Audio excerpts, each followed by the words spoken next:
네, 안녕하세요. 전시해설가 도슨트 정우철입니다. 안녕하세요. K 아티스트 아트 컨설팅 변지혜입니다. 안녕하세요.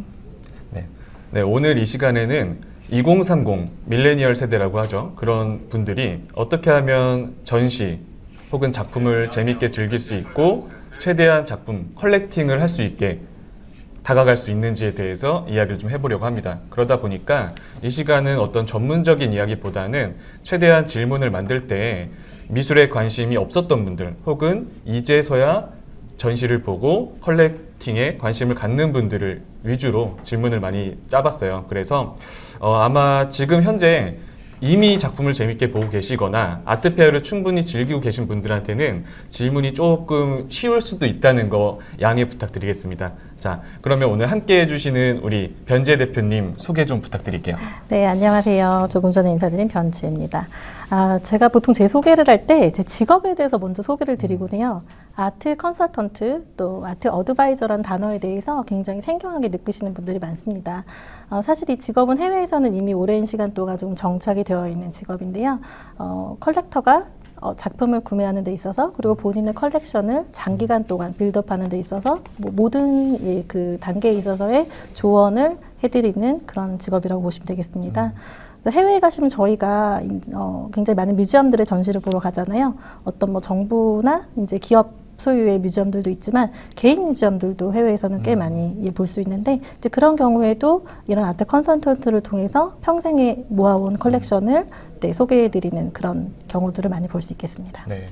그러니까 이 작품을 구입하거나 혹은 관심을 갖는 분들에게 전반적으로 모든 역할을 맞습니다. 도와주시는 네, 거네요. 모든 단계에 있어서요. 네. 네. 사실 저도 이걸 준비하면서 네. 처음 들어봐서 네. 되게 이제서야 좀 관심을 갖게 되더라고요. 네. 자, 그러면 이제 좀 본격적으로 질문을 해보려고 하는데 사실 2030 세대면 딱 저거든요. 저 같은 경우에도 이 미술 관련 업을 하기 전만 해도 미술이라는 게 굉장히 어렵게 느껴졌어요. 작품을 보는 것도 그렇고 저걸 내가 어떻게 봐야 되나 굉장히 어렵거든요. 그리고 어떻게 다가가야 되는지가 굉장히 난감하단 말이죠. 자, 혹시 이런 저 같은 젊은 층들이 작품을 어렵게 느끼는 이유가 있을까요? 어떻게 생각하세요? 저희가 모든 게 편안하게 느껴지려면 익숙해야 되고 기존의 경험이 있어야 되잖아요. 보고 배울 롤모델이 있어야 하고. 그런데 사실 컬렉션이 한국에서는 그렇게 오래된 문화는 아닌 것 같아요. 물론 어떤 분들은 꾸준히 해오셨겠지만 저희가 주변에서 너 컬렉터야라고 물어봤을 때 과연 몇 명이나 컬렉터라는 대답을 할 수 있을까 싶어요. 사실 한국이 이런 아트페어가 19년이 됐지만 저희 부모님 세대에서는 주로 한국 고미술, 저희 왜 어릴 때 보면 동양화, 컬렉티라고 하셔도 동양화 집에 있었고요. 그리고 뭐 김창년 선생님 물방울, 뭐 이우환 선생님, 요 정도 이제 저희가 봤었던 것 같은데 외에는 저희가 미술을 접한 계기라고는 미술 교과서, 서양 미술사 기본, 그리고 뭐 저희가 다 기억하고 있지 않죠? 그리고 막상 저희가 갤러리에 가봤다? 쉬운 얘기는 아닌 것 같아요. 갤러리가 뭐 밥을 먹는 식당이나 이런 것처럼 길에 뭐 아무데나 있는 것도 아니고 그런 부분에 있어서 제가 아트페어에 꼭 한번 이제 많은 분들을 초청을 하는 게 아트페어에 한번 오셔서 이 어떤 한국 현대미술에 실제로 저희가 소장하는 건 뮤지엄에 있는 그런 모던 아트가 아니잖아요. 지금 현재 살아 움직이는 동시대 작가들의 작품을 보려면 갤러리에 가야 하는데 그 갤러리를 1년에 한 번씩 이렇게 크게 모아준 곳이 바로 키아프 아트페어잖아요. 그렇게 연결을 시키시면 되겠습니다. 네. 그리고 사실 이 작품 구입을 한다라는 게 많은 분들한테 물어봤어요. 저 같은 경우에는 이제 막 알아보러 다니는데 사실 제 지인들, 이제 뭐 갤러리 이제서야 다니는 분들은 작품 구입이라고 하면 너무 비싼, 뭐 상대적이겠지만 너무 천문학적인 금액이 아닐까. 보통 제 주변 지인들은요, 작품 하면 억대부터 생각을 해요. 다 그런 거 아니냐. 꼭 그렇지만은 않죠. 저희가 20, 30대에 정말 꼭 필요한 물건이어도 억대를 지출할 수는 없잖아요. 제가 참 안타까운 부분이 저희가 그렇게 아트를 어떤 생활에서 접하는 일이 많이 없고 뮤지엄 같은 곳은 전시를 보러 가는 곳이지 가격을 접하지 못하기 때문에 어떤 미디어에서 접하는 김학용 선생님 작품이 100억이 됐다. 뭐 이런 얘기 외에는 사실 가격을 모르기 때문에 더 그렇게 놀랍게 생각하시는 것 같아요. 페어에 실제로 가보시면 방문객들이 제일 많이 구매하시는 것들이 수십만 원대 네, 판화, 그리고 몇백만 원대 에디션 작품. 네, 그리고 저희가 정말 뭐 열심히 돈을 모아서 1년 동안 모아서 월급을 받아서 살 수 있는 작품들은 한 1,000만 원 정도가 맥스인데 너무나 무수한 작품인데 그런 부분에 대해서 가격을 물어보기도 전에 사실 두려워하시는 것 같아서 좀 안타깝습니다. 맞아요. 그래서 저도 꼭 드리고 싶은 말 중에 하나가 지금 보고 계신 분들한테 처음엔 저도 그런 생각을 했어요. 작품을 구입한다 그러면 너무 비싸잖아. 이런 생각부터 했는데 제가 아트페어를 처음 오고 느꼈던 거는 저는 항상 전시장에 있었는데 아트페어를 처음 갔을 때 가격이 적혀 있더라고요. 이걸 보고 나서 이게 생각보다 그렇게 천문학적인 금액은 아니구나. 나름대로 조금 아껴서 뭐 다른 거 살 돈 좀 모아서 작품을 충분히 살 수 있겠구나. 맞습니다. 그래서 제가 볼 때 이 아트페어의 역할도 중요한 것 같아요. 가격을 어느 정도 알 수 있다라는 거. 정말 중요한 구입할 수 있게. 말씀이세요. 맞아요. 예. 네. 그래서 이 말씀을 꼭 드리고 싶었고, 그리고 저 같은 경우에는 해설사기 때문에 네. 그런 구입이나 판매에 대한 건 잘 알지 못해요. 화가에 대한 이야기를 하기 때문에. 자, 그러면은 현재 우리나라에 2030 세대들, 딱 밀레니얼 세대라고 부르는 분들의 작품 구입의 비율이 어느 정도 될까요? 비율을 따지긴 참 쉽지는 그쵸, 않은 것 그쵸. 같지만 굉장히 급속도로 성장하고 있다는 걸 제가 느끼고요. 제가 평상시에도 아트 페어에 이제 오시기까지 어떻게 공부가 될 수 있을 만한 많은 경험을 쌓아드리는데 이제 그런 뭐 렉처나 어떤 뭐 프로그램들, 뭐 작업실을 방문한달지 이런 부분을 신청하시는 분들의 그 20, 30대 포션이 거의 한 70%? 네. 왜냐하면 몇 년 전까지만 해도 아이를 대학 보내고 그림을 사러 다니셨어요. 하지만 지금은 그렇지 않은 것 같아요. 저희가 이제 경제 성장도 있었고 어찌 보면 내 공간을 꾸미고 그리고 그 공간을 꾸민다는 게 단순히 뭐 엄청난 비싼 작품이 아니라 정말 어릴 때 왜 저희가 사진 액자해서 놓잖아요. 책상 위에 놓고 그리고 저희가 전시를 관람하고 그 감동을 포스터에 담고 이제 그런 부분들을 아트페어에 오면 이제 유명 작가의 에디션 작품이나 그리고 저희가 정말 책으로만 접했던 뭐 도록에 있었던 작품을 하나씩 그리고 미디엄 면에 있어서도 재질 면에 있어서도 꼭 뭐 원화를 산다 캔버스 원화가 아니라 뭐 수채화 드로잉 그 뭐 이런 부분들로 이제 넓혀갈 수 있는데 그런 부분을 꼭 인지하셨으면 좋겠습니다. 맞아요. 그래서 저도 이제서야 신진 작가들의 작품을 네. 구입하고 있는데 사실 꼭 작품을 구입한다기보다는 갤러리나 전시장에 가서 뭐 아트 상품 그렇죠. 그리고 대표적인 예로 엽서가 있잖아요. 네. 제 친구들도 전시장에 가면은 네. 제가 좋아하는 그림을 네. 엽서로 꼭 사오더라고요. 그렇죠. 네. 그리고 그런 엽서를 사서 모으는 것 자체가 어떻게 보면은 이 컬렉팅의 시작이라고 그럼요. 저는 생각을 하거든요. 네. 작품을 꼭 안 사도 되고 네. 먼저 시작은 네. 그 아트 상품부터 시작했으면 좋겠다. 네. 이 말씀을 꼭 드리고 싶었어요. 저도 그랬고. 네. 네. 자, 그러면 또 하나 궁금했던 게 사실 우리나라만 얘기할 수는 없잖아요. 미술이라는 게 전 세계적으로 그렇죠. 다들 보고 있으니까 네. 해외를 제가 잘 못 가봤어요. 해외 잘 못 가봤고 해외 밀레니얼 세대들 얘기를 좀 해야 되는데 과연 해외에 있는 저희 또래 분들은 이런 미술에 대한 관심이 좀 더 높을까요? 제가 말씀 주신 것처럼 해외에 가서 놀랐던 게 어떻게 볼까요? 그 유럽이나 미국의 소위 이런 어떤 미술관이나 이런 컬렉션 문화에 조금 더 가까운 분들을 보면 어릴 때부터 생활 습관이 되어 있기 때문에 정말 자연스럽게 저희가 뭐 비단 미술뿐만 아니라 문화예술 전반에 있어서 문화적인 소비를 하는 거죠. 저희가 작품을 산다고 생각을 하면 100만 원이라도 내가 불필요한 지출, 왜 생필품이 아니니까 그런 어떤 좀 저감이 생기는 것 같아요. 하지만 실제로 심리적인 소비라는 부분 그리고 제가 이제 뒤에서도 말씀을 드리겠지만 저희 사실 이 급박하게 돌아가는 사회가 굉장히 이게 정신적으로 저희가 힘들거나 여유를 찾기 어려울 때가 많잖아요. 정말 내 방에 뭐 어떤 특별한 공간이 있는 게 아니라 내 방에 내가 보고 아트페어에서 정말 뭐 좋았던 작품을 하나 걸고 그 작품을 볼 때마다 내가 마음의 위안을 얻을 수가 있다면 그 심리적 소비는 저희가 뭐 밥을 먹고 뭐 옷을 사고 이런 어떤 생활적인 부분보다 훨씬 높을 거라고 생각을 합니다. 그런 만족감을 한 번쯤 경험을 해보시는 게 중요한 것 같아요. 맞죠. 네.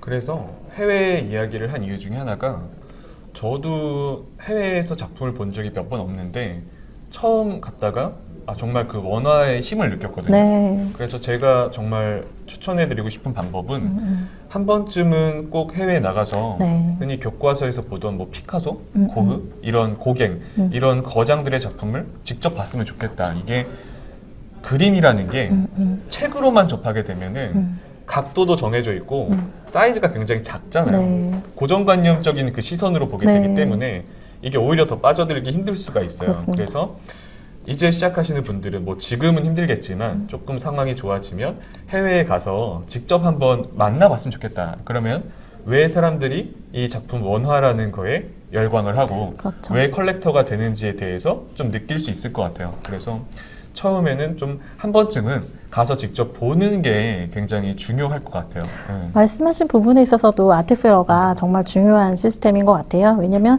저희가 그 컬렉션을 한다고 하면 말씀하신 대로 감동은 이제 작품을 통해서 감동을 얻는 법을 이제 여행에서 저희가 얻을 수가 있다면 국내에서는 이 한국 현대 미술의 이 지형도를 한 번에 볼 수가 있는 아트페어고 심지어 갤러리에서 한국 작품들만 하는 게 아니라 그런 해외 거장들의 작품도 이제 소품도 소개를 하기 때문에 저희가 아까 두려워했던 억대 작품, 수천만 원대 작품들 역시도 헤어페어에서 충분히 만나실 수 있다는 얘기를 꼭 드리고 싶습니다. 맞아요. 저도 한마디 하면은 아트페어를 저도 즐긴 지가 얼마 안 됐어요. 얼마 안 됐는데 제가 정말 충격받았던 게 뭐냐면 이제 저도 막 배워가는 입장에서 배우기 위해서 아트페어에 간 거였는데 제가 조금 놀랐던 건 딱 그때가 이 베르나르 뷔페 전시 도슨트를 할 때였어요. 네. 그런데 아트페어에 갔더니 그 뷔페 작품들이 다 걸려 있더라고요. 기억납니다. 갤러리마다. 네, 네. 아, 이걸 사실 볼 수 있는 거구나. 네. 우리나라에서. 네. 그런데 몰랐구나. 그렇죠. 그런 걸 깨닫기 위해서라도 이 아트페어에 와서 한번 관람하는 게 도움이 네. 많이 될 것 같아요. 네, 정말 중요한 맞아요. 말씀인 것 같아요. 자, 그러면은 아마 지금 이 방송을 보고 계신 분들 중에도 이제 막 컬렉팅을 시작하려는 분들이 있을 수가 있어요. 좀 관심을 가지고 좀 구입하고 싶다. 이런 분들이 있을 수가 있는데 저도 그랬어요. 이거를 전시는 보는 건 알겠는데 대체 구입하려면 어디로 가야 되나? 정보를 어디서 얻어야 되나? 이런 작품 구입에 대한 정보는 얻기가 힘들거든요. 혹시 이런 분들에게 그런 추천할 만한 경로? 네. 이런 게 있을까요? 네. 올해가 정말 좋은 기회신 게 저희가 코로나 사태 때문에 아쉬운 부분이 많지만 키아프에서 온라인 뷰잉룸을 이렇게 오픈을 해주셨잖아요. 그러면 사실 저희가 만약 이런 온라인 뷰잉룸이 어떤 때는 실제로 이제 페어에 나와서 이 페어에 있는 139개의 갤러리 4,000개의 작품을 저희가 모두 발품을 팔아서 돌아봐야 되기 때문에 거의 3일 내내 나와서 봐도 정말 놓치는 작품이 생겨요. 이런 작품이 페어에 있었단 말이야? 이렇게 되는데 이번에는 온라인 뷰잉룸이라는 시스템에서 저희가 쉽게 갤러리에 문의도 할 수 있고 또 갤러리스트과 이메일도 주고받고 갤러리에 실제로 방문할 수 있는 저희가 기회를 지금 드렸잖아요. 게다가 10월 중순까지 이전에는 페어가 이제 5일 정도면 페어 기간에만 가능했던 것을 10월 중순까지 오픈을 해놨기 때문에 그때까지 차분히 모든 갤러리를 들어가셔서 선호되는 작품의 이미지 그리고 작가에 대해서도 저희가 공부를 할 수 있고요. 요새는 뭐 인스타그램으로도 작가들이 다 운영을 하기 때문에 좋아하는 작가들과 소통을 하시고 갤러리에서 만남을 가지시더라고요. 또 그런 부분들을 하나씩 실천해 보셨으면 합니다. 네. 저도 말씀해 주셔서 말하는데 이번에 그 뷰잉룸이라는 걸 처음 해봤어요. 네. 직접 가서 보다가 이걸 준비하면서 어떨까 한번 뷰잉룸을 들어가 봤는데 생각보다 볼거리도 많고 또 갤러리도 정리가 너무 잘 돼 있어서 그렇죠. 원하는 갤러리를 다 볼 수가 있더라고요. 네. 그리고 정말 이게 화면으로 보는 거지만 나름대로 재미가 있더라고요. 네. 보는 재미도 있고 궁금했던 가격도 알 수가 있고 그렇죠. 바로바로 네, 네. 굉장히 이게 처음 접하는 분들한테는 확실히 도움이 되는 것 그럼요. 같아요. 맞아요. 네, 예. 네. 그러면 아직 자신이 좋아하는 취향 이런 것들을 찾지 못한 분들이 있을 수가 있어요. 네. 내가 나만의 취향의 작품을 좀 오로지 소장하고 싶다. 그런 분들에게 좀 해드리고 싶은 말이 있을까요? 나만의 취향을 찾고 싶은 분들에게. 네, 또 하나의 중요한 얘기신데 미술품은 또 무엇보다 매력이 세상에 하나밖에 없다는 점이잖아요. 그리고 작가가 매년 이제 뭐 새로운 작품을 생산하고 전시를 하는데 작품을 할 때 모두 이게 변화 발전하기 때문에 같은 작가의 작품도 너무 다른 경우도 있고요. 그리고 취향이라는 건 정답이 없잖아요. 그게 또 어렵지만 재미있는 부분이라서 제가 또 하나 굉장히 강조하고 싶은 게 본인의 취향에 대해서 확신을 가지셨으면 좋겠어요. 저희가 이제 미술품을 구매한다는 게 흔한 일이 아니다 보니까 처음 구매하실 때 주변 사람에게 많이 물어보세요. 이거 어때? 이거 어때? 하고 물어보시는데 취향은 모두 달라요. 저희 생김새가 모두 다르듯이 제가 마음에 들지만 부모님이 마음에 안 들 수도 있고요. 뭐 친구는 마음에 드는데 저는 마음에 안 들 수도 있는데 그런 취향에 대해서 확신을 가지지 못하고 너무 남의 의견을 많이 구하는 거 좋지 않은 것 같아요.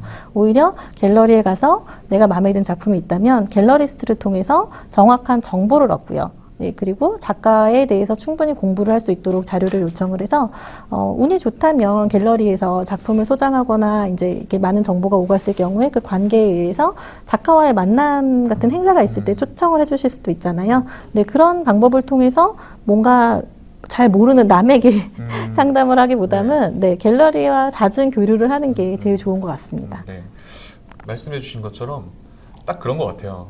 내 취향을 알기 위해선 많이 봐야 되는 것 같아요. 네. 그냥 보지 않으면은 내가 어떤 취향인지 알 수가 없잖아요. 그래서 최대한 갤러리에 많이 가서 많이 직접 봐야 네. 아 내가 이런 쪽에 맞구나, 이런 네. 걸 좋아하는구나, 그런 취향을 알 수가 있는 것 같아요. 자, 그리고 이 작품 구입을 자꾸 얘기하고 있는데 저도 이제 젊은 신진 작가들의 그림을 구입하기 시작을 했어요. 요즘에 좋은 일입니다. 은근히 관심을 갖고 보면은 뭐 예술의 전당이나 뭐 이런 아트페어도 그렇고 신진 작가들에 대한 그런 전시가 계속 많아지고 있더라고요. 네. 저도 최근에 이 신진 작가의 작품을 구입을 했는데 구입하게 된 계기를 잠깐 말씀드리면 이 제가 해설 일을 하고 있는데 네. 제가 일하는 곳 앞에 그 신진 작가의 조그만 갤러리가 운영이 되더라고요. 어느 순간부터. 네. 거기 딱 갔는데 그림이 되게 이뻤어요. 네. 그런데 그것뿐만이 아니라 혼자 이렇게 보고 있으니까 그 작가님이 계시더라고요. 아, 너무 작가님이 기쁘죠. 오셔서 이 그림은 이런 거고 난 이런 걸 그렸다 얘기를 해주는데 그때 아 이게 이런 사연이 있었구나. 이게 이 작가님에게는 이런 의미가 있구나. 그런 게 느껴졌어요. 그래서 사실 작품을 구입할 때 그 작가님을 만나는 것도 굉장히 중요한 포인트가 될 거라고 생각을 하거든요. 이 결정을 하는데. 맞습니다. 그런데 신진 작가들을 어디서 만나야 될까? 이런 걸 사실 정보를 접할 데가 없어요. 자, 혹시 대표님이 생각하기에 이 젊은 신진 작가들을 만날 수 있는 가장 좋은 방법이 뭘까요? 그런 부분에 있어서도 역시 정답은 아트페어입니다. 왜냐면 네.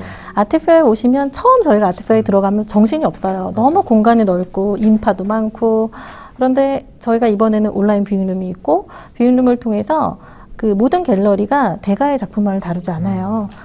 기본적으로 이제 그 전속 작가제를 통해서 이제 리프레젠트하는 작가들을 소개하기도 하지만 항상 갤러리의 큰 역할 중에 하나는 신인 작가를 발굴을 해서 작가가 성장할 수 있도록 돕는 것이기 때문에 그런 신진 작가의 작품을 소개받을 수 있는 곳이 갤러리이기도 해요. 그래서 갤러리에 가면 저는 보통 손님들께 소개를 할 때 갤러리를 대표하는 이제 원로 작가들의 작품을 얘기를 하고요. 또 이제 중견 작가들 소개를 하고 이 갤러리에서 눈여겨보고 있는 신진 작가를 얘기를 하는데 갤러리 역시도 그 갤러리 오너분의 취향이 반영되다 보니까 이제 기존에 소개하시던 작품들이 나와 맞다는 부분이 있다면 신진 작가도 연결이 될 수 있는 확률이 높거든요. 그러니까 저희가 작가를 만나는 것을 어떻게 어렵게 생각하기보다 갤러리에서 좋은 작가를 소개를 이미 그 어찌 보면 남의 경험을 그 안목을 사는 거잖아요. 그 안목이 이미 검증된 갤러리에 가서 그 작가 갤러리 소개하는 신진 작가를 고르게 된다면 그래서 저는 이번에 온라인 뷰잉룸을 보고 느낀 게 이렇게 해서 갤러리 지도를 만들어서 내가 우리 동네에서 가까운 내가 좋아하는 작가가 있는 지역에 가서 그 작품을 보고 한 전시만 보시지 말고요. 그 작가의 그 전시 이력을 과거는 공부를 하고요. 미래에 있을 전시도 갤러리스트에게 문의를 해서 계속 쫓아가다 보면 작가의 만남이 생기고 실제로 저도 10년이 넘게 일을 했지만 아직도 작가님을 만나면 굉장히 감동을 느껴요. 왜냐하면 그분의 말씀하신 것처럼 그분의 인생이 오롯이 담겨 있기 때문에 그 감동이 더 배가 되고 제가 작품을 이해하는 데 큰 도움이 됩니다.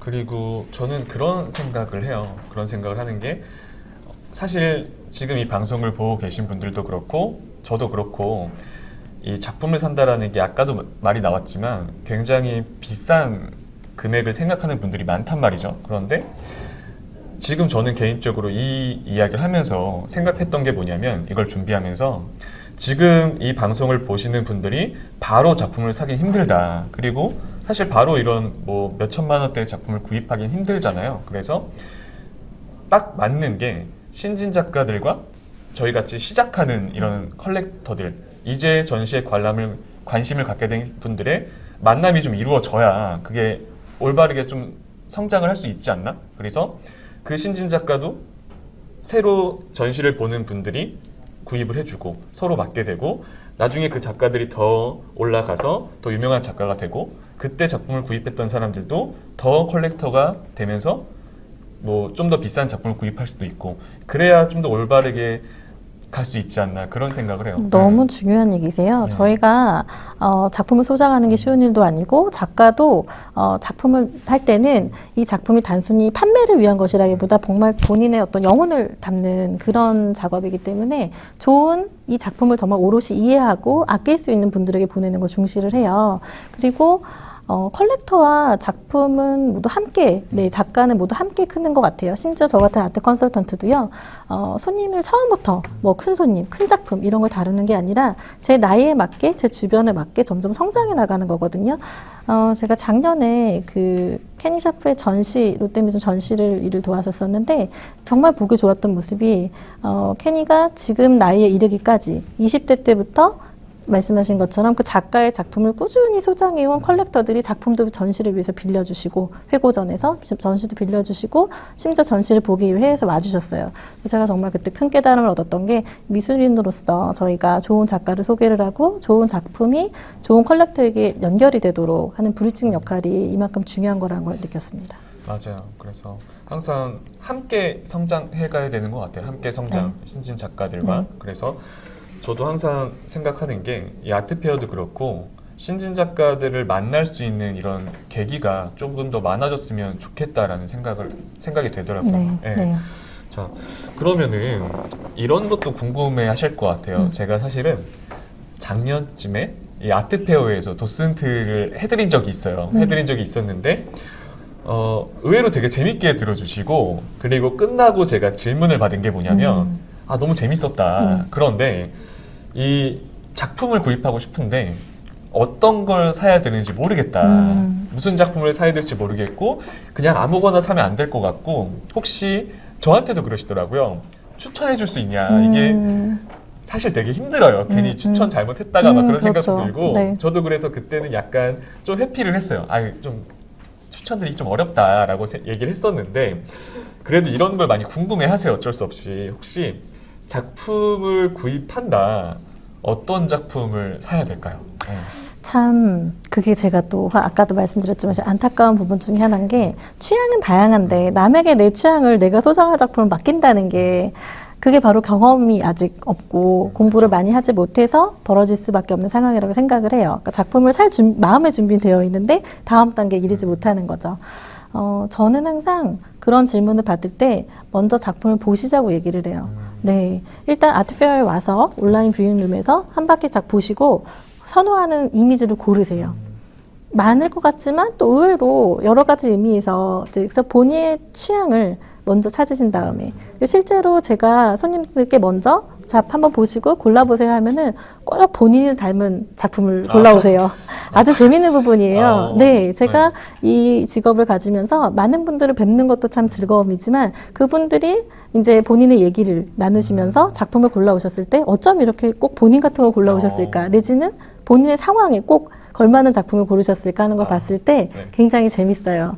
그러니까 저 같은 경우는 이제 그런 경험이 있어서 추천을 해달라고 하면 최대한 근사하게 이제 해드리지만 가깝게 하지만 제일 좋은 건 내가 고르는 거예요. 내가 소장하고 내가 감동을 느낄 작품인데요. 그래서 먼저 취향에 맞는 이미지를 고르시고 공부를 게을리하지 마시라고 제가 여러 번 말씀을 드리지만 갤러리에 연락을 꼭 하셔서 작가 정보, 작가 이력, 전시, 과거 전시 내역, 전시 이런 부분 전시 계획 등을 다 들으시고요. 또 뭐 아까 말씀드린 것처럼 인스타그램이나 어떤 그런 전시장에서 작가와의 만남을 통해서 충분히 이해를 하시면 누구에게 물어볼 필요가 없어요. 다만 이제 제가 뒷부분에서 말씀드릴 어떤 기본적인 팩트에 대한 것들은 참고를 하시겠지만 어디까지나 참고사항이 이제 작품은 내가 사고 싶은 작품, 내 예산에 맞게 사는 거라고 생각을 합니다. 네. 그 약간 재밌는 게 생각이 났는데 네. 작품을 고르면 보통 본인과 닮은 걸 고른다라고 네. 하셨잖아요. 네. 약간 좀 웃긴 생각이 난 게 네.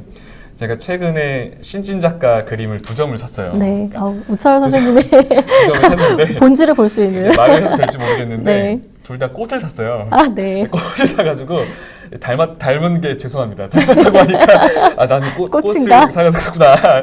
저는 꽃을 자꾸 사거든요. 그래서 최근에 산 것도 이게 다 꽃이에요. 회화에 꽃을 사가지고 꽃을 보는 게 굉장히 기분 좋더라고요. 네, 그래서 닮은 걸 산다라고 하시기에 굉장히 민망하지만 네, 저는 꽃을 샀습니다. 네. 아니, 뻘쭘하네요. 네, 괜히. 전혀 민망하실 필요 없는 게 아, 네. 이 부분조차 이미 있었던 일이에요. 왜냐하면 작년에 이제 한 갤러리에서 정말 현대적으로 잘 그린 꽃 그림을 이제 굵직한 갤러리 전시를 하셨어요. 너무 반응이 좋았어요. 그러면서 저희 미술계에서 한 얘기가 있어요. 역시 사람들은 꽃 그림을 좋아했어. 맞아요. 그런데 다만 저희가 그렇게 꽃 그림을 사랑함에도 불구하고 꽃 그림을 좋아한다 그러면 뭔가 너무 구태연하고 나는 취향이 없는 사람처럼 보일까봐 그 꽃 그림을 샀다고 말을 못해요. 하지만 저희가 인류 역사상 그림을 기본적으로 1차적으로 물론 현대미술은 이제 아까 말씀드린 여러 가지 인생의 메시지를 담고 있지만 작품을 살 때는 저희가 예쁘고 따뜻하고 내 마음을 행복하게 해줘서 구매를 하잖아요. 그 꽃그림은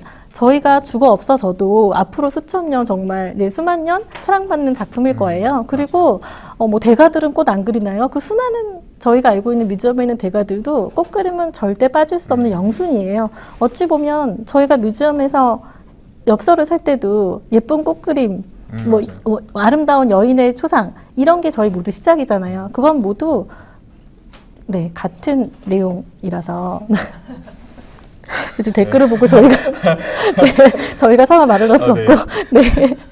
네. 그래서 제가 항상 강조하고 싶은 게 아까 말씀드렸지만 취향에 대해서 확신을 가지시고요. 네. 네. 꽃그림 너무 좋죠. 그쵸. 근데 꽃그림만큼 집을 밝게 해줄 수 있는 게 어딨어요. 맞아요. 네. 네. 그리고 그 얘기도 하셨어요. 제가 주변에 플로리스트 친구들이 있는데 그 주변에서도 항상 꽃을 사서 꼽고 물론 생화의 감동을 대신할 수는 없지만 뭐 겨울이나 꽃을 구하지 못할 때는 꽃그림을 하나 사서 집에 걸어놓으면 이렇게 행복한데 라는 얘기를 많이 맞아요. 여러 차례 들었습니다. 맞아요. 저도 한 가지 에피소드가 최근에 그 꽃 작품을 사왔을 때 포장을 해주시는데 조금 민망하더라고요. 너무 화려한 분홍빛의 꽃이어가지고 이걸 좀 약간 포장할 때 좀 안 보이게 해달라. 좀 나만 보겠다. 그리고 가서 제가 이제 인스타로 많은 소통을 하는데 보통은 제 방에서 하는데 거기다 걸어놨거든요. 네. 정말로 전 그때 느꼈어요. 사실은 아 이래서 그림을 살 필요가 있구나. 그림 한 점으로 그 방의 분위기가 달라지더라고요. 너무 달라요. 네. 분위기가 달라져서 제가 가끔씩 이 인스타그램으로 라이브 방송을 해요. 지금 이런 라이브 방송을 하는데 아마 그걸 보신 분들은 아실 거예요. 뒤에 꽃이 걸려 있어요. 어머니 작품도 꽃이거든요. 네, 그래서 네. 아 이래서 정말 내 취향에 맞는 작품을 사면은 보고 기분 좋아진다는 게 이런 그렇죠. 거구나. 그렇죠. 전 여기서 이걸 느꼈어요. 정말 중요한 네. 얘기세요. 왜냐면 저희가 컬렉팅을 그렇게 막 금전적으로 부담을 느끼면 아무것도 하질 못해요. 제가 항상 말씀드리는데 좋은 일은 아니지만 이제 갤러리에 가서 전시업소 하나라도 정말 집어와서 액자를만 해보세요. 액자도 공부해요. 저희가 뭐 작품을 구매하신 다음에 어떤 액자를 하느냐에 따라 완전히 느낌이 달라지기 때문에요. 전시업소도 좋고 구매하신 엽서면 더 좋고 액자를 해서 집에 걸어보시면 그 느낌을 아세요. 맞아요. 정말 그런 게 되게 중요한 것 같아요. 네, 하루의 그렇게, 피로함을 네. 정말 풀어주는 네, 대상이 될 수 그렇게 있죠. 시작을 해서 네. 하나씩 나아가는 것 같아요. 네. 자 그러면은 저는 구입하는 분들보다 어쨌든 전시를 관람하러 오시는 분들을 참 많이 만난단 말이죠. 그런데 이 보통 대부분이 하는 얘기가 비슷해요. 가장 1순위로 찾는 게 인상파. 그 유명한 인상파 그림을 찾고 제가 이런 말도 들었어요. 인상파의 전시를 하면 전시가 안 된 적이 없다. 그렇죠. 인상파 맞습니다. 전시가 열리면 어쨌든 그 전시는 잘 되게 돼 있다. 네. 라는 얘기를 들었는데 현대 작가라는 말을 하는 순간 저도 그래요. 현대 작가 그림을 본다? 일단 어려워요. 많은 분들이 제 주변도 그런 게 야 현대 작가래 하면은 야 그거 어렵잖아. 이게 어떻게 보면은 현대로 넘어올수록 정말 그 즉각적인 시각적인 아름다움을 느끼는 게 아니라 개념 미술이라고 하나요? 그렇죠. 이 생각을 해야 되잖아요. 네, 네. 그래서 현대 미술하면 어렵겠지라고 해요. 그리고 또 한 가지 좀 제가 의외였던 건 제 주변 지인들이 아트 페어라고 하니까 이거는 현대 미술 작가들이 있는 거 아니야? 이런 얘기를 하더라고요. 저도 이건 이번에 처음 알았는데 이거에 대해서는 어떻게 생각하세요? 작품이 기본적으로 장식성인 작품이 있고요. 투자형인 작품이 있어요. 저희가 아까 앞단에서 무서워했던, 두려워했던 작품들은 투자형 정말 높은 가격대에 정말 이미 미술사에 등재된 작가들. 현대미술이 어려운 건 아직까지 미술사가 변화 발전해오고 있기 때문이고 어떠한 클리어한 형태로 정립이 되지 않았기 때문이에요. 그래서 저희가 말씀하신 인상파나 앤디 워홀의 팝아트까지는 굉장히 편안하게 느낄 수 있는데 공부나 책을 통해서 이후의 작업에 대해선 딱히 클리어하게 말을 하지 못하고 여전히 수많은 작가들이 소위 떴다 졌다 하면서 발전하고 그런 부분에 있어서 트렌드가 엄청나게 반영이 되기 때문에 어렵게 느껴진다고 저는 생각을 해요. 그래서 어찌 보면 제가 자신의 취향을 개발을 해서 오롯이 나만의 컬렉션을 하면서 내가 역사를 만들어가는 거예요. 저희 강의 제목에 보면은 세상이 변화한다고 써 있었던가요? 네, 그 부분을 읽고 제가 느꼈던 게 세상을 보는 나의 시각, 세상을 대하는 나의 시각이 좀 변화를 한다고 생각을 했어요. 그리고 그런 부분들은 내가 일반적인 일상생활을 통해서 얻을 수 없는 어떤 감정이라고 생각을 해요. 그렇습니다. 네, 맞아요. 그래서 한 가지 또 제가 문득 생각났던 거는 그런 아까 꽃 작품도 그렇고 네. 그런 게 있더라고요. 이 작품을 사고 보니까 그 작가가 잘 됐으면 좋겠어요. 물론 이게 그렇죠. 되게 네. 이런 식으로 응원을 하게 되는구나. 네. 막 물론 이게 조금 뭐 좀 속물적인 생각일 수도 있는데 이게 혹시 작가님이 잘 돼가지고 비싸지는 거 아니야? 막 이런 생각도 들고 정말 진심으로 좀 응원을 하게 되더라고요. 네. 저 네. 지금도 제가 산 작품의 작가님들 그 인스타를 하시더라고요. 네. 계속 보면서 또 개인전 여시는구나. 되게 잘 돼서 좋다. 그런 작가와의 교감이 되는 것 그렇죠. 같아요. 그 작품을 네. 사는 순간 네. 그 작가와 뭔가 아는 사람이 될 것 맞습니다. 같고 맞습니다. 네, 그래서 그분이 성장하는 걸 보니까 좋고 더 전시를 보고 싶고 그렇게 긍정적인 영향, 선한 영향력을 주는 것 같아요. 네, 너무 맞아요. 중요한 얘기세요. 그래서 이걸 보고 계신 여러분들도 꼭 한번 이 신진 작가의 전시를 가서 한 번쯤은 그게 가격이 어떻게 되든 한번 사봤으면 좋겠다. 그러면 이 느낌을 받으면서 조금 더 이래서 사는구나. 그렇죠. 그게 다가올 것 같아요. 네. 네, 마음속으로. 네, 네. 맞아요. 그러니까 그런 얘기가 있었어요. 저도 제가 전시를 이제 즐겨보고, 근데 뮤지엄에 자주 가고, 그래서 그런 부분들이 예술이 치료 부분이 있는데 저희가 이제 힐링이나 위로에 대한 얘기도 좀 이따 할 텐데. 미술관에 가면 나보다 더 상처받는 사람들이 있다. 왜냐면 우리 작가라는 이런 분들은요, 굉장히 우리 일상생활 하지 않잖아요. 정말 오롯이 감정을 가지고 태어나서 그 감정을 표현해서 본인을 드러내는 건데 어떤 그 교감에, 그러니까 이 작품에 그 사람의 인생과 영혼과 정말 철학이 모두 담겨 있잖아요. 저희는 그 감동을 조각으로 저희가 이제 소유를 하게 되는 거잖아요. 그러면서 교감을 하고 그런 부분은 정말 아까도 말씀하셨지만 내가 직접 정말 경험해보지 않고는 알 수 없을 것 같습니다. 네. 그러면 사실 조금 안타까운 게 저는 일정도 다 짜놨었거든요. 지인이랑 같이 네. 이때 이 날짜에 네. 이 시간에 가서 네. 이렇게 돌자. 네. 저는 이 계획까지 다 세워놨었어요. 네. 네. 이번에 그 아트페어에. 네. 정말 이번에는 지인이랑 가서 제대로 한번 봐보자 이러고 계획을 다 세워놨는데 정말 아쉽게도 캔슬이 됐어요. 전 정말 충격이었거든요. 그때 지인들과 이거 진짜 어떻게 이렇게까지 되나 충격이었는데 의외로 이 아트페어라는 걸 한 번도 안 가본 분들이 있어요. 그리고 이게 뭐 딱 이번에 캔슬이 됐지만 계속해서 열릴 거란 말이죠. 그렇죠. 그런 분들에게 이 꼭 질문을 드리고 싶었던 게 있었어요. 저도 이게 궁금했었거든요. 아트페어와 페어장과 흔히 갤러리 이 두 개의 차이점이라는 게 있을까요?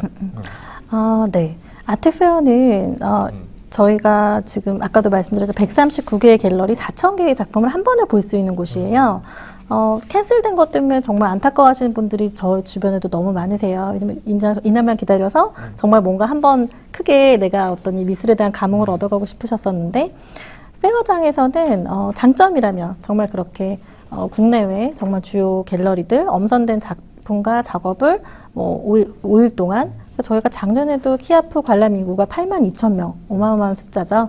네, 이렇게 관람을 하시는데 갤러리에서 이제 이번에는 저희가 온라인 뷰잉룸을 통해서 소개를 드리고 갤러리에서 직접 보실 수 있는데 막상 갤러리에 가보시면 또 좋은 점은 실제로 갤러리가 제일 잘 아는 작가들의 작품을 큐레이션해서 전시 형태로 꾸몄기 때문에 어찌 보면 디스플레이 면에 있어서나 그리고 페어에서는 많은 분들이 오시니까 깊은 대화를 마음에 드는 작가가 있어도 뭐 작품 정보를 물어보고 있는데 다른 손님이 오시면 또 비껴야 한달지 이런 좀 있을 수 있지만 갤러리에서는 저희가 뭐 미리 이메일이나 전화를 통해서 예약을 해서 갤러리스트와 저희가 오롯이 작품을 관람하고 퀄리티 있는 전시를 관람을 하고 갤러리스트와 소통을 할 수 있는 그런 장점이 있지 않나 싶습니다. 네. 그러면 저도 이걸 느꼈었는데 갤러리, 아트페어 그리고 제가 뭐 느꼈던 것 중에 하나는 아트페어란 게 이렇게 크구나. 전 정말로 그 규모를 보고 깜짝 놀랐어요. 이런 생각까지 들더라고요. 아니 이거를 하루에 볼 수가 있나? 아니 이거를 대체 몇 시간을 봐야 다 볼 수가 있을까? 막상 가면 막막해요. 딱 입구에 들어서자마자 작품이 대체 이게 몇 점이고 이걸 언제 다 도나 이런 생각을 했었고 사실 저한테 도움을 줄 분들이 별로 없었어요. 제가 처음 봤을 때는 아마 그런 분들이 많을 거예요. 딱 처음 온 분들이 좀 더 이 아트페어라는 걸 재밌게 볼 수 있는 뭐 꿀팁 이런 게 있는지 한번 말씀해 주시면 좋을 것 같아요.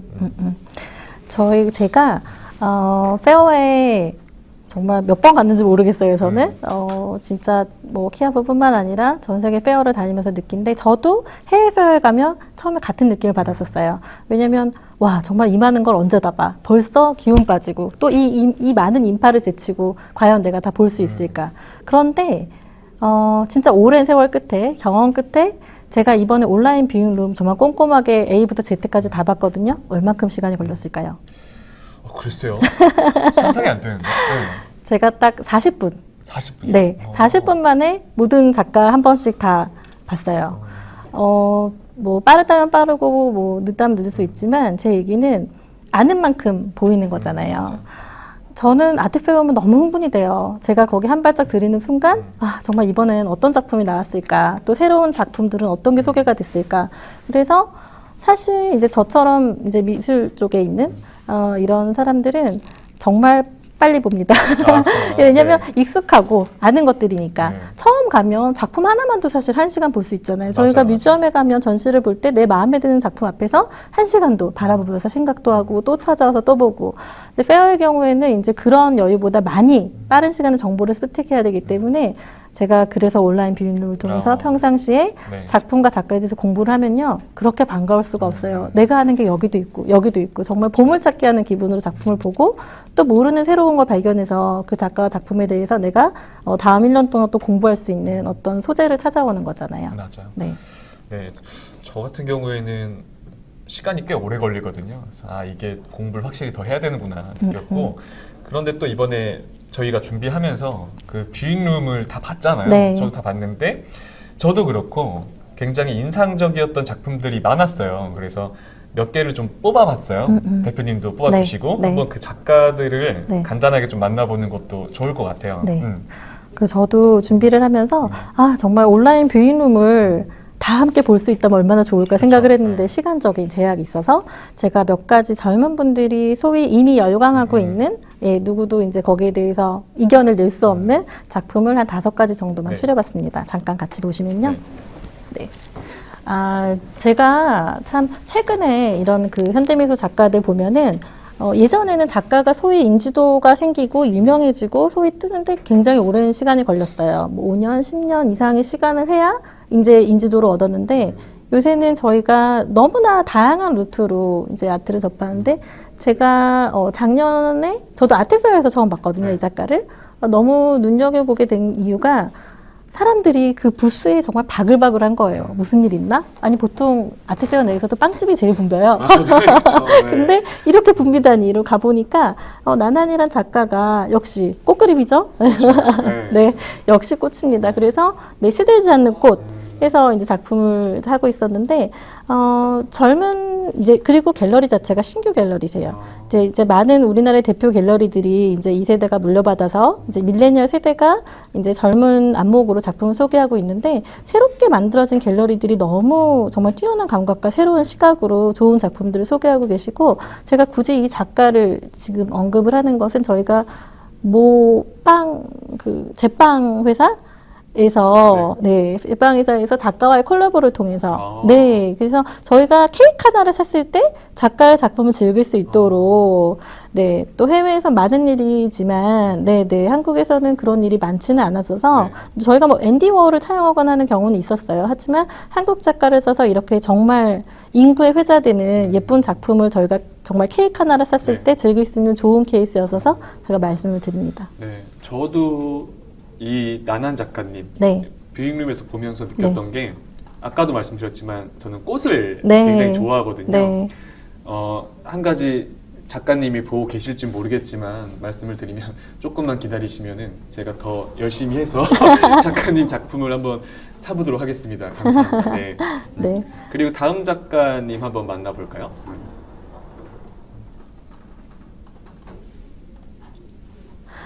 제가 아트를 접하시는 분들께 갤러리를 어려워하지 않았으면 좋겠다고 말씀을 드리는 게 물론 갤러리들이 다 하얀 벽에 유리문에 이렇게 좀 드라이한 느낌인 것 같지만 이제 실제 그 안에 따뜻한 작품을 담는 거잖아요. 피크닉 가듯이 소풍 가듯이 내가 커피를 마시러 갈 수 있는 편안한 갤러리 했을 때 제가 자주 찾아왔던 곳이에요. 어릴 때부터. 30년이 넘은 갤러리인데 지금 양재천 앞에 수도사업소 옆에 위치하고 있거든요. 건물도 너무 따뜻하고 예쁘고 사실 이 오른쪽에 있는 작품 아트페어 한두 번 오신 분들 아실 거예요. 역시 엄청난 인기를 가지고 있는 미셸 들라크루아인데요.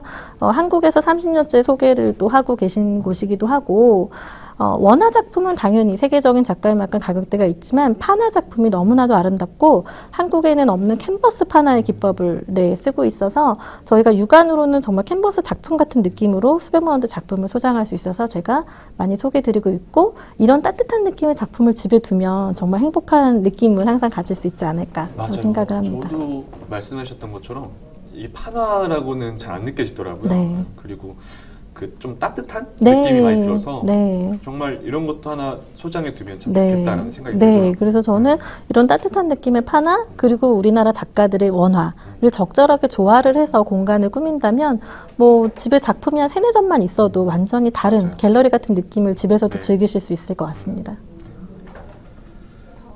네, 다음 작가를 넘어가 보면 제가 저희 정우춘 선생님하고 함께 하는데 베르나르 뷔페를 논하지 않을 수가 없고 실제로 저도 파리에서 사실 우리나라 전시가 있기 전에 정말 감동 깊게 봤던 전시예요. 그 전시를 보면 정말 베르나르 뷔페를 사랑하지 않을 수 없는데 한국에서도 굉장히 잘 구현을 하셨더라고요. 정말 정우춘 선생님 전시 중에 정말 베르나르 뷔페 피카소 못지않은 인기를 얻었다고 했지만 제가 실제로 파리에서 전시를 봤을 때 얻었던 느낌은 이 사람 피카소 능가하는구나라는 한 가지 느낌이 남았는데 그 느낌을 그대로 전달해 주셨었어요. 저희가 아까 에디션 파나나 이런 것들 많이 말씀을 드렸는데 북촌에 있는 아주 작은 갤러리인데 프렌치 갤러리스트가 운영을 하고 있어요. 그래서 한국에 있는 모던 작품들을 파리에 왜냐하면 우리나라 그 현대미술 작가들이 파리와 일본에서 공부를 많이 했었는데 파리에서 활동했던 시절에 가지고 있던 작품들을 한국에 가지고 와서 반대로 프렌치가 소개를 하기도 하고 또 저희 이런 유명 에디션 작품들을 백남준 선생님 뭐 이렇게 베르나르 뷔페 이런 작품들을 소개하고 있는데 뭐 뷔페의 작품은 실제로 보신 분들은 아시겠지만 선이 굉장히 굵고 대담하면서 색상도 아름답고 또 이런 내가 대가의 작품을 파나로 소유한다는 면에서 굉장히 매력적이라서 말씀을 드려보았습니다. 그리고 요새 젊은 분들이 또 해외에서 공부하신 분도 많고 해외 경험이 많다 보니까 해외 인기 작가, 젊은 작가를 많이들 찾으시는데 청담동에 있는 G갤러리가 그런 작품들 지금 현대미술 씬에서 젊은 작가들이 급부상하고 있는 LA 쪽의 작품들을 많이 소개를 하고 있어요. 뭐 대표적으로 뭐 마이클 스코깅스가 있고 여러 작품들이 있는데 뭔가 내가 아까 말씀하신 것처럼 해외 젊은 이들이 많이 소장하고 아끼는 작품들을 좀 소개받고 싶다면 G갤러리 작품 눈여겨보시면 좋을 것 같습니다. 또 하나의 또 중요한 얘기인데 원앤제이 갤러리가 국제적인 아트씬에서도 굉장히 활동을 높이 하고 있어요. 어떤 얘기냐면 국내의 그 어떤 그 글로벌 레벨에서 정말 빠지지 않는 국내 이제 유명 작가들을 소개를 많이 하고 해외에서 그런 부분으로 이제 어워드나 이런 부분에서 한국 작가들이 두각을 나타낼 수 있도록 좋은 작가 발굴을 제일 현대미술 작가를 잘하는 것으로 알고 있고 박민아 작가나 또 제가 함께했던 LA 베가트 갤러리에서 전시했던 박경료 작가, 특히 박경료 작가는 지금 뒤에 보시고 계신 작품이 왼쪽이 박경료, 오른쪽이 박민아 작품인데요. 뉴욕에 있는 두산에서도 또 전시를 하면서 굉장히 어떤 국제적인 시각에서도 각광받고 있는 그런 작가입니다. 네, 또 해외 갤러리들이 이제 참여를 하는데 상하이에 있는 갤러리가 참여를 해서 요새 스페인 젊은 작가들이 인기잖아요. 뭐 또 누구나 많이들 알고 계신 에드가 플란스나 이제 그런 작품들은 벌써 몇 년 안에 못 가지는 작품이 돼버렸어요. 정말 웨이팅 리스트가 너무 길고 가격도 많이 올랐어요.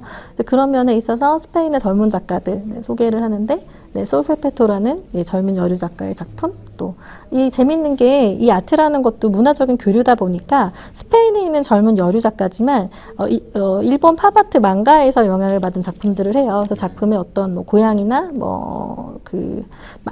드래곤볼이나 이런 재밌는 모티브들이 섞여 있곤 합니다.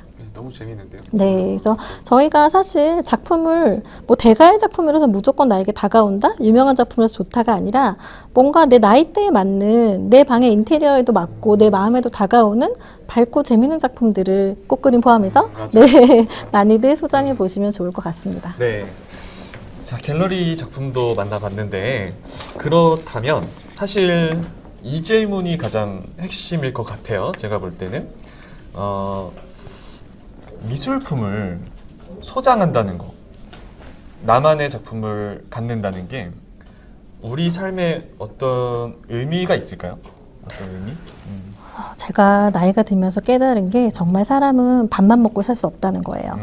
어릴 때는 그냥 내가 일을 잘해서 내 자리에서 자리를 잡고 내가 뭐 살아가는데 불편하지 않을 정도의 돈을 벌면 충분히 행복할 수 있을 거라고 생각을 했어요. 하지만 30대가 되보면 느끼시겠지만 생각보다 삶에는 많은 역경이 있고 맞아요. 어려움이 있고 제가 정말 예상치 않았던 그런 난관에 부딪힐 때가 많아요.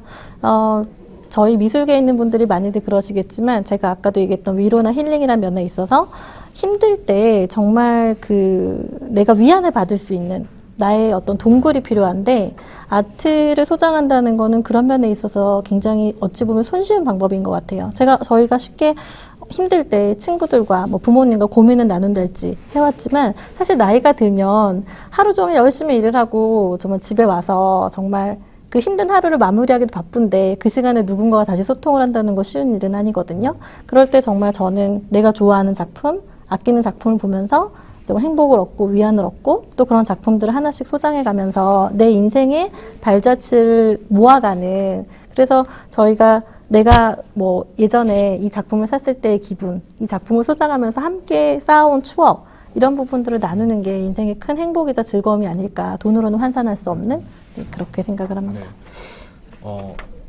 제가 문득 이 질문을 드리고서 사실 생각을 안 했던 말인데 지금 생각난 게 하나 있는데 지금 보고 계신 분들한테 꼭 해드리고 싶은 이야기가 하나 있어요. 방금 이 그림이 우리에게 어떤 의미를 줄까 이런 질문이었었는데 제가 이 그림의 힘이라는 걸 좀 믿는 사람이거든요. 그림에 힘이 있고 그건 분명히 우리에게 어떤 선한 영향력을 줄 수 있다 이걸 믿는 사람인데 에피소드를 그냥 짧게 잠깐 말씀해드리면 이걸 꼭 해드리고 싶었어요. 무슨 얘기냐면 제가 베르나르 뷔페전을 할 때 마지막 작품을 소개할 때 우시는 분들이 참 많았어요. 우시는 분들이 많았는데 기억에 남는 분 중에 한 분이 보통은 여성분들이 울어요. 우는데 한 번은 제 또래의 남성분들이 남성분이 도슨트를 들으면서 그렇게 우시는 거예요. 저는 남자분이 그림을 보면서 그렇게 우는 걸 처음 봤었고 너무 사실 독특한 경험이었어요. 그런데 궁금했죠. 대체 저분은 왜 저렇게 울었을까? 이게 되게 궁금했는데 며칠 뒤에 그 남자랑 같이 온 여자친구분이 메시지를 보내셨어요. 그런데 그 메시지를 제가 한동안 계속 갖고 있었거든요. 뭐라고 써져 있었냐면 자기 남자친구가 디자이너인데 얼마 전에 어머니가 돌아가셨다라는 거예요. 돌아가셨고 한동안 디자인도 놓고 정말 삶의 의욕을 다 잃었었는데 뭐라도 좀 해보자라는 마음에 여자친구분이 남자친구를 데리고 왔던 곳이 뷔페전이었던 거예요. 그런데 그 뷔페 이야기 중에 그런 부분이 있어요. 10대 때 어머니가 돌아가시고 정말 자기는 살기 위해서 그림을 그렸다. 살기 위해서. 이 이야기 때부터 그 남자친구분이 그렇게 울더라는 거예요. 제가 볼 때 그 남자친구분은 아마 그 뷔페 이야기에 공감이 되고 본인을 봤을 거예요. 본인을. 그래서 그분이 정말로 너무 울다가 끝에는 다 못 보셨어요. 여자친구랑 같이 나갔거든요. 너무 우셔서. 오열하십니다. 그런데 그 메시지 끝에 뭐라고 적혀 있었냐면 그 전시를 본 이후부터 남자친구가 다시 디자인을 한다.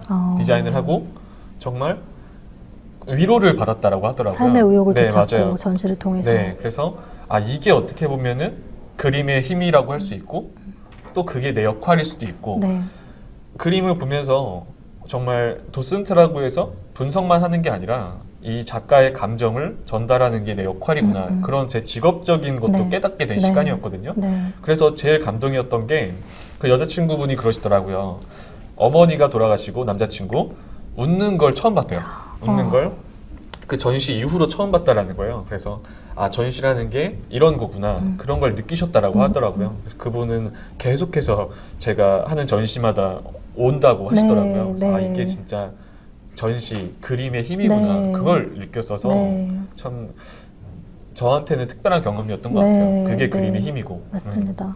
저도 정말 유사한 경험들이 있었고 많은 분들이 작품을 소장하시는 게 단순히 정말 장식이나 투자나 이런 저에게 알려진 게 아니라 어떤 삶의 방향성을 찾아가는 데 큰 디딤돌이 되는 경우들을 맞아요. 봤어요. 그래서 그런 부분에 있어서 정말 더 열심히 공부하고 네. 전달해야 되겠다는 생각을 많이 합니다. 저도 그렇게 된 것 같아요. 네, 맞아요. 네, 그러면 이제 오늘의 주제가 밀레니얼 세대잖아요. 네. 위로가 필요한. 네. 그래서 혹시 대표님이 그 저희 같은 그런 세대들에게 좀 더 이런 컬렉팅이나 다양한 방면에서 해주고 싶은 말이 있을까요?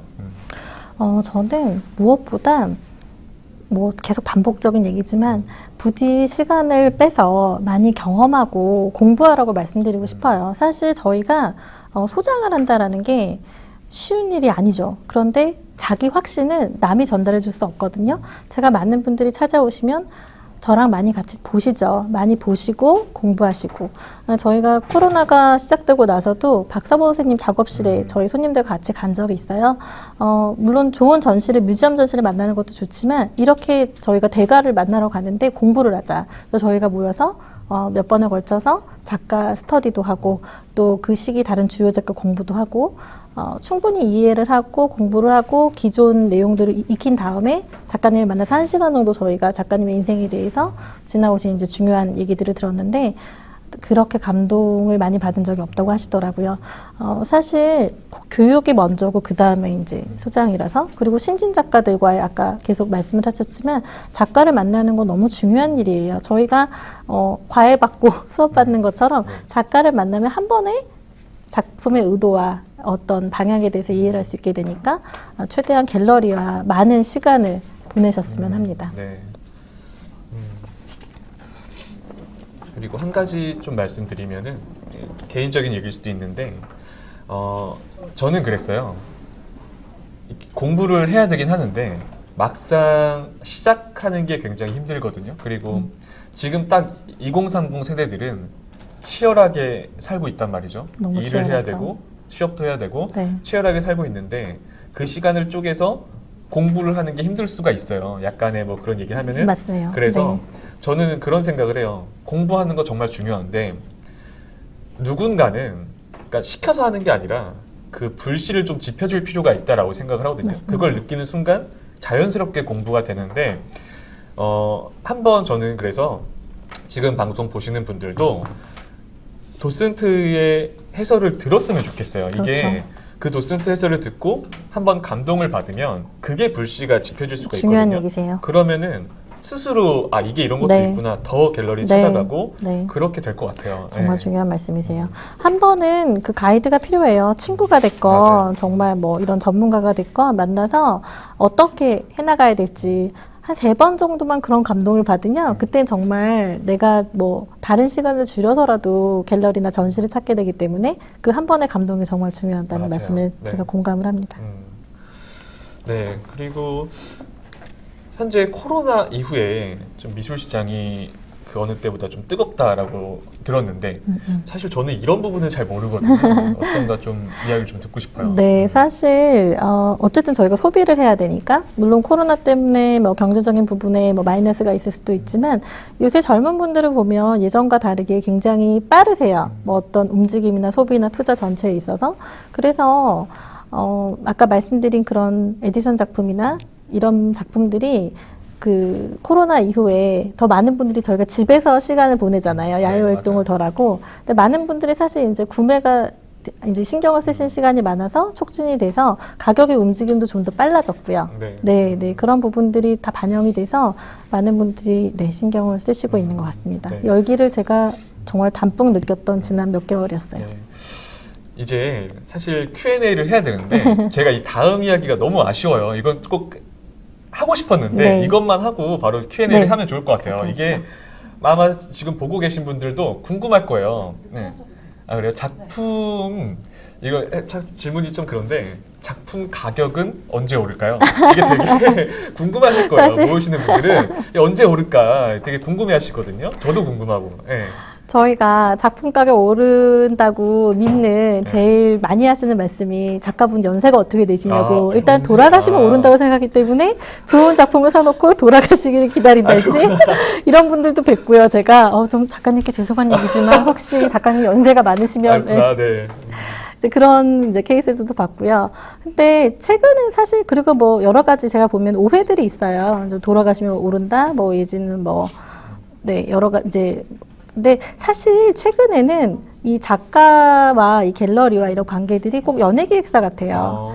왜냐하면 제가 아까 첫 단에도 난한 작가를 보여드렸지만 마치 정말 좋은 작가를 발굴을 해서 마케팅 활동을 통해서 인지도를 높이고 결국에는 이게 수요와 공급에 의해서 이루어지는 거잖아요. 가격이라는 거는 모든 종류의 재화는. 그래서 많은 분들이 원하시면 가격이 올라가는 거예요. 그리고 중요한 건 작가가 작품을 무한 생산할 수 없잖아요. 공장이 아니기 때문에. 그렇기 때문에 1년에 몇 개 안 되는 작품을 가지고 전시를 하는 건데 이제 그래서 제가 항상 평상시에 그러니까 공부라고 얘기하는 게 꼭 책을 보고 공부를 하는 게 아니라 많은 경험을 통해서 본인이 그 결정의 순간에 확신을 빨리 내릴 수 있도록 결정의 디시전을 빨리 할 수 있도록 이제 경험을 쌓으라는 말씀을 드린 거였는데 그런 부분에 있어서도 동일하게 적용이 되는 것 같습니다. 네, 알겠습니다. 저도 항상 궁금했었거든요. 그 부분이. 그러면 저 이제 한번 Q&A로. 이게 지금 실시간이잖아요. 네. 실시간이라 지금 궁금한 점들이 계속 올라오고 있다고 해요. 아마 지금 잠깐의 Q&A 시간을 좀 가지면 좋을 것 같아요. 네. 질문자님 이름까지. 네.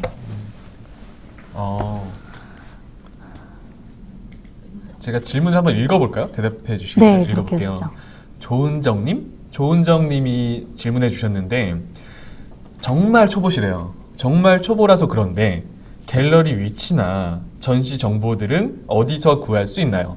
그리고 이 성장 가능성이 있는 작가들은 어떻게 할 수 있을까요? 그래서 제가 이번에 아트페어, 키아프에 온라인 뷰잉룸을 너무너무 감사하게 생각한다고 한 게 저희가 들어가면 위치와 주소와 연락처 그리고 질문을 할 수 있는 버튼까지 너무나 잘 준비를 해두셨어요. 그래서 아까 말씀드린 것처럼 온라인 뷰잉룸을 꼭 들어가서 처음부터 끝까지 보시고 10월 18일까지 오픈이 되니까 그 안에서 마음에 드는 갤러리에 질문도 하시고 정보도 받으시고 직접 찾아가 보시면 좋을 것 같습니다. 그리고 갤러리에 방문하셔서도요, 정보만 담으시지 말고 이메일이나 연락처를 꼭 등록을 하셔서 문자나 이메일로 항상 업데이트를 받으세요. 그러면 사실 그런 갤러리가 몇 개만 돼도 내가 한 달에 한두 번 정도는 갤러리를 찾을 수 있는 기회들이 생기기 때문에 충분히 업데이트가 되실 수 있고 성장 가능성이 있는 작가는 정말 알기 쉽지 않죠. 저희가 그거를 알면 저희가 사지 않을까요? 이제 그거를 갤러리를 하는 분들도 항상 그런 확신을 가지고 정말 세계적인 작가가 될 거라고 작품을 소개를 맞아요. 하는데 그거를 만약 일반 분이 이런 정보 없이 아실 수 있다? 무당이죠. 그렇죠. 맞아요. 무당도 절대 네. 다 맞지 않죠. 맞아요. 그래서 성장 가능성 있는 작가는 아까도 말씀드렸지만 좋아하시는 작가가 있는 갤러리에 가서 신진 작가 추천을 받으세요. 갤러리 관장님이나 큐레이터에게 요새 지켜보는 작품이 어떤 작품일지, 그리고 저희가 이번 온라인 뷰잉문도 보면 대표 작가가 첫 번째 줄에 있으면 마지막 부분에는 그 갤러리에서 키우고 있는 신진 작가들이 나와 있어서 가격대를 보면 아마 감이 오실 거예요. 그 신진 작가의 리스트를 잘 가지고 그 작가의 앞으로의 전시 계획이나 아트페어 이런 출품 행보를 보시는 게 제일 좋을 것 같습니다. 한 가지 덧붙이면 네. 성장 가능성을 물어보셨는데 그러지 말고 신진 작가의 작품을 구입하신 다음에 홍보하면서 함께 같이 키워가는. 키우시는 거 어떨까요? 그거 좋을 것 같아요. 같이 홍보하면서. 너무 네. 중요한 얘기세요. 같이 작가의 한번, 서포터로서. 홍보도 해주고 그럼 네. 너무 좋을 것 같아요. 작가님들도. 그리고 다음 질문이 이게 아이디가 되게 어렵네요. 유유유님, 네, 꼭 작품을 구입하지 않아도 이 갤러리와 작가와 관계를 가질 수 있는지, 그리고 이 갤러리와 작가들에게 고객이란 구입을 하는 사람들에게만 국한된 것일까요? 그리고 구입을 하지 않지만 자신의 작품들의 애정을 가져주는 사람도 포함된 걸까요? 네. 정말 중요한 질문이시네요. 제일 큰 오해 중에 하나예요. 갤러리는 작품을 구입하는 곳이다. 끝? 절대 그렇지 않아요. 갤러리 관장님들이 방금 말씀드린 신진 작가들 그리고 그 전속 작가들을 평생에 걸쳐서 정말 함께하는 가족처럼 생각하세요. 작가분들도 작업을 할 때 이 작품이 팔릴까를 고민하시지 않아요. 내 작품을 정말 정말 이렇게 나의 영혼을 다하는 작품을 소개를 하는데 생각을 하시지, 제가 만나본 어떤 작가님들이 그런 식으로 생각하시는 걸 본 적이 없어요. 그렇기 때문에 그런 고정관념, 선입견을 버리시고 갤러리스트와 갤러리의 큐레이터와 작가분들과 편안하게, 어찌 보면 작가님들은 그 작품을 사주시는 분, 그 몇 프로 안 되는 분들께도 감사하겠지만 내 작품을 정말 오롯이 이해하고 받아들이고 공감하는 분들을 아마 제일 좋아하시리라고 저는 100% 확신을 합니다. 네, 맞아요. 그러면 다음 질문이 사실 저도 이런 게 궁금했었거든요. 아까도 말씀드렸지만 현대 미술, 이 추상 미술이 어려워요. 저도 공부를 안 하면 굉장히 어렵게 느껴지더라고요. 자, 추상 미술을 어떻게 보는 게 좋을까요? 이걸 좀 더 쉽게 보는 방법이 있을까요?